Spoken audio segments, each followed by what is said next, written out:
ডাকসু নির্বাচনে নাকি আপনারা ছাত্রলীগের মানুষের ভোটগুলা পেয়েছেন, এগুলা বিএনপির বড় বড় নেতা বলেছেন, আপনি নিশ্চয়ই শুনেছেন জাহিদুল ইসলাম। ডাকসুতে জেতায় আপনাদের কৌশল আসলে কি ছিল, বা কি আপনাদেরকে এই মানে ছাত্র সংসদ নির্বাচনগুলোতে বিজয় এনে দিয়েছে বলে মনে করেন আপনি? ডাকসু এবং জাকসুতে আমাদের বিজয়, এটা আমি শুধু ছাত্র শিবিরের বিজয় বলবো না, আমি বলবো শিক্ষার্থীদের বিজয়। শিক্ষার্থীরা 5ই আগস্টের আগের যে পরিস্থিতি তার সাথে তারা দেখেছে কি হয়েছে ক্যাম্পাসগুলোতে, আর 5ই আগস্টের পরে কি হচ্ছে এটাও তারা দেখেছে।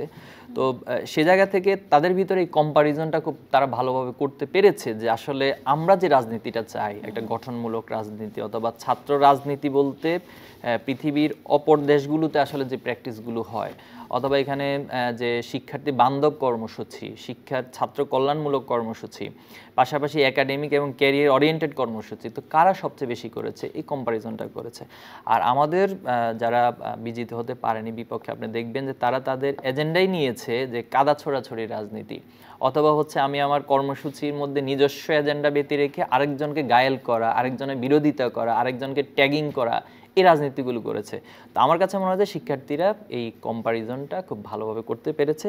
আর আরেকটা বড় বিষয় হচ্ছে আমাদের প্যানেলের যারা ছিল প্রত্যেকেই ইতিপূর্বে তার যে পজিশন বা তার যে পোস্টে তিনি নির্বাচন করেছেন সেখানে তিনি খুব ভালো কৃতিত্বে সাক্ষ্য রাখতে পারছেন।